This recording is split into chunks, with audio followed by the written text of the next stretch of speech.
En 1944, un avión sin hélice, sin motor convencional y con una forma que nadie había visto jamás, despegó desde una pista secreta en el corazón de Alemania. No era un sueño de ingeniero, no era un boceto especulativo, era real, volaba, y los aliados tardaron meses en creerlo cuando los primeros informes llegaron a los escritorios de inteligencia en Londres. El piloto que lo voló ese día describió la experiencia como conducir un relámpago atado a un ala. Y tenía razón. Esto es la historia del Leipzig P-13A, el proyecto más radical que la Luftwaffe jamás intentó llevar al combate, y la historia del hombre que estuvo a punto de redefinir la guerra aérea con carbón como combustible. Para entender por qué Alemania apostó todo por diseños tan extremos en los últimos años de la guerra, hay que situarse en el invierno de 1943. La Luftwaffe que había dominado los cielos de Europa en 1940 ya no existía. Los bombarderos estadounidenses cruzaban el Reich casi a diario. Los cazas alemanes, aunque todavía peligrosos, eran demasiado pocos, demasiado lentos frente a los nuevos diseños aliados, y sus pilotos, demasiado jóvenes y demasiado poco entrenados para reemplazar a los veteranos caídos en el este y en el norte de África. El Ministerio de Aviación del Reich, el RLM, enfrentaba una contradicción brutal. Necesitaba aviones más rápidos que cualquier cosa que los aliados pudieran construir, pero la industria alemana estaba siendo destruida sistemáticamente. El combustible de aviación escaseaba. El aluminio escaseaba. El tiempo escaseaba. Fue en ese contexto desesperado donde el nombre de Alexander Martin Lippisch volvió a primera línea. No era un desconocido. Era el arquitecto conceptual de Messerschmitt Me-163 Comet, el primer cazacohete operacional del mundo. Pero Lippisch había dejado Messerschmitt en 1943 en términos nada amistosos, frustrado por las restricciones técnicas y las batallas internas con Willy Messerschmitt. Ahora trabajaba en el Instituto de Investigación Aeronáutica de Viena, el LFA, con más libertad y con una pregunta que lo obsesionaba. ¿Qué vendría después de Me-163? Podía diseñarse un interceptor aún más rápido, más simple, más barato de producir, que pudiera funcionar incluso con los combustibles convencionales que Alemania todavía podía fabricar. La respuesta que Lippisch encontró fue tan radical que incluso sus propios colegas la recibieron con escepticismo. Y sin embargo, el Reich le ordenó construirla. Alexander Lippisch llevaba décadas pensando en alas. No en fuselajes, no en motores, sino en alas. Específicamente, en alas delta. La forma triangular, con su borde de ataque extremadamente inclinado, le fascinaba desde los años 20, cuando comenzó sus experimentos con planeadores en Alemania. Era una forma que la naturaleza no había encontrado en los pájaros, pero que los físicos del flujo aéreo estaban empezando a comprender como estructuralmente superior a velocidades cercanas a la del sonido. La transición al vuelo supersónico, o al menos a velocidades transónicas, creaba ondas de choque que destrozaban las alas convencionales. El ala delta, en teoría, podía sobrevivir a esas fuerzas de una forma que las alas rectas nunca podrían. Con el M-163, Lippisch había demostrado que esta geometría funcionaba en el mundo real. El Comet alcanzó los 960 km por hora en pruebas, más rápido que cualquier avión de pistón aliado. Pero el M-163 tenía un defecto fundamental y casi fatal. Su motor Walter HWK-509, un cohete de combustible líquido, consumía su propelente en minutos. El tiempo de combate efectivo era de alrededor de 8 a 12 minutos antes de que el piloto tuviera que planear de vuelta a tierra, completamente indefenso. Y el Testov y Sestov que usaba como combustible eran corrosivos, volátiles y letales en el menor accidente de combustible. Los pilotos del Me-163 morían tanto por explosiones en tierra como en el aire. Lippisch buscaba algo diferente, algo que durara más tiempo en el aire, algo que no requiriera dos componentes de combustible que reaccionaban entre sí como ácido. Y en 1944, dentro del LFA en Viena, comenzó a trabajar en un concepto que desafiaría todo lo que los ingenieros aeronáuticos creían saber sobre propulsión. El proyecto se llamó inicialmente P-13, y más tarde evolucionó en su versión más desarrollada como Lippisch P-13A. La premisa central era tan inusual que merece detenerse a explicarla.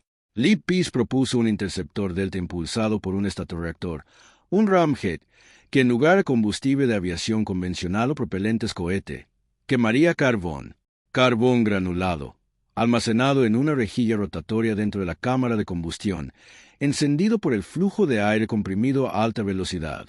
Alemania, a diferencia de petróleo, tenía carbón en abundancia. Era un recurso doméstico, prácticamente inagotable en comparación con el queroseno o el metanol. Si el concepto funcionaba, Lippisch habría resuelto de un golpe el problema de suministro de combustible que estrangulaba a la Luftwaffe. Los cálculos teóricos del equipo de Lippisch eran prometedores. Un estatorreactor no tiene partes móviles, no tiene turbinas, no tiene compresores rotatorios. Es esencialmente un tubo con una geometría diseñada para comprimir el aire entrante, mezclarlo con combustible y expulsar los gases a alta velocidad. Su simplicidad constructiva era una ventaja enorme en un país donde la mano de obra cualificada y los materiales especiales eran cada vez más difíciles de conseguir. El problema, y Lippisch lo sabía, era que un estatorreactor no funciona en el despegue. Necesita velocidad inicial, generalmente más de 300 km por hora, para que el flujo de aire comprima lo suficiente. Esto significaba que el P-13 necesitaría ser lanzado de alguna manera, ya sea desde una catapulta, remolcado por otro avión o asistido por cohetes auxiliares de despegue. El diseño del avión que Lippisch trazó sobre papel era impresionante en su radicalidad.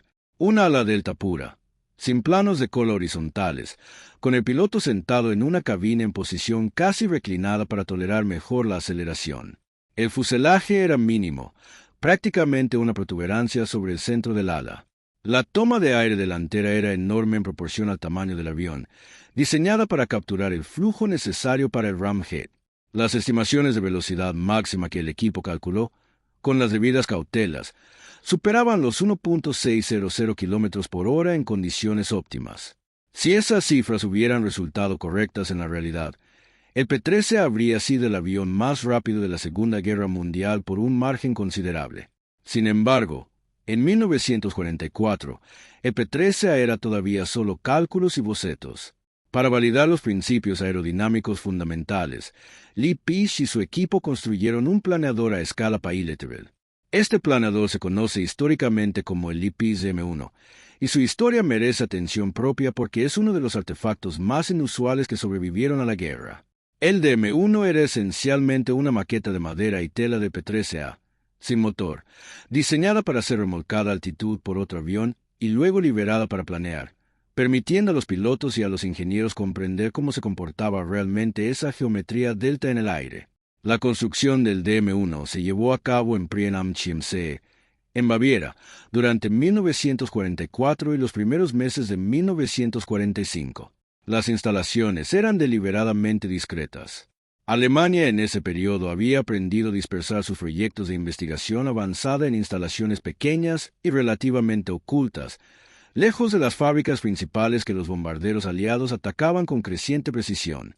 El DM-1 medía unos 6 metros de longitud, con una envergadura de casi 6 metros también, una forma perfectamente triangular que desde arriba recordaba más a un trozo de papel doblado que a un avión convencional.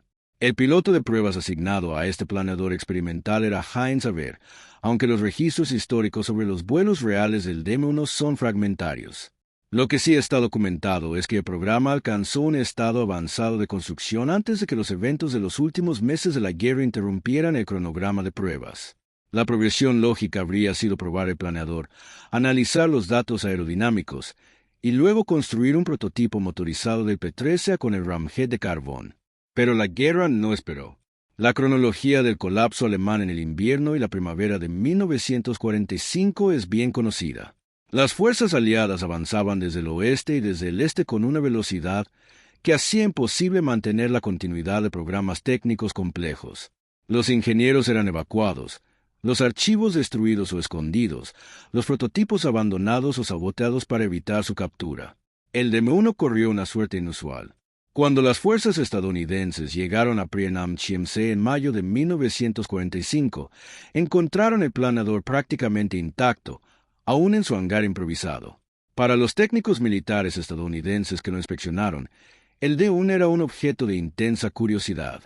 La Operación Paperclip, el programa clasificado del gobierno estadounidense diseñado para capturar tanto tecnología alemana como a los científicos que la habían creado, tenía ojos en toda Europa en esos meses. El DM-1 fue cargado y transportado a los Estados Unidos, específicamente al Centro de Investigación Langley de la NASA, que en 1945 se llamaba todavía NACA, el Comité Nacional Asesor de Aeronáutica. Allí, el planeador de madera y tela que había comenzado su vida como una maqueta de un interceptor alemán alimentado por carbón fue sometido a una exhaustiva serie de pruebas en túnel de viento. Lo que los ingenieros americanos descubrieron confirmó los cálculos de Lee Pease de maneras que aún hoy resultan notables. La geometría delta del DM-1 mostraba características aerodinámicas favorables para vuelos de alta velocidad, con una distribución de presiones que retrasaba la formación de ondas de choque en comparación con las alas de flecha convencionales del periodo. No era perfecto. Había problemas con la estabilidad a bajas velocidades que los propios registros del NACA documentan con precisión. Pero como prueba de concepto, como demostración de que Lee Pease no estaba construyendo fantasía sino física real, el DM-1 cumplió su función incluso después de la guerra que pretendía ganar. El destino de Alexander Lee Pease siguió un camino diferente al de muchos de sus colegas de la industria aeronáutica alemana. A diferencia de Werner von Braun, que fue llevado rápidamente al programa de misiles americano, Lee Pease no fue incorporado a proyectos militares de alto perfil de inmediato. Pasó varios años trabajando en investigación aeronáutica en los Estados Unidos, colaborando con Collins Radio Company en Iowa durante la década de los 50, donde continuó desarrollando conceptos de ala delta. Su trabajo influyó en el pensamiento que produciría una generación de aviones de combate occidentales con geometría inspirada en los principios que él había articulado décadas antes. El concepto del ramjet alimentado por carbón jamás fue llevado a prueba en un avión real. Era demasiado ambicioso, demasiado incierto en sus detalles de implementación práctica, y la guerra terminó antes de que nadie pudiera construir el motor que lo haría funcionar. Los historiadores de aviación que han estudiado los documentos de proyectos señalan que los problemas de control de temperatura y flujo de combustión en un ramjet de carbón eran considerables, y que no es imposible que el concepto hubiera resultado impracticable incluso con tiempo y recursos ilimitados. Pero también señalan que la capacidad de Lee Pease para anticipar la dirección que tomaría el diseño de aeronaves en la era supersónica fue genuina y documentada. El P-13A nunca voló. El DM-1 nunca fue remolcado en vuelo libre bajo condiciones de prueba formales antes del final de la guerra. Y sin embargo, esta historia no termina en el fracaso. Termina en influencia. Las formas que Lee Pease dibujó en sus tableros de trabajo en Viena, los cálculos que su equipo produjo bajo las condiciones absurdas de una Alemania que se desmoronaba, sobrevivieron a la guerra en archivos capturados, en los registros del NACA, en los informes de la Operación Paperclip. Ingenieros americanos, británicos y soviéticos los estudiaron, los debatieron. Y aunque ninguno de ellos lo citaría directamente en las décadas siguientes, el ala delta se convirtió en una forma central del diseño de combate de la Guerra Fría. El Combat F-102 Delta Dagger, primer interceptor supersónico operacional de la Fuerza Aérea de los Estados Unidos, voló en 1953.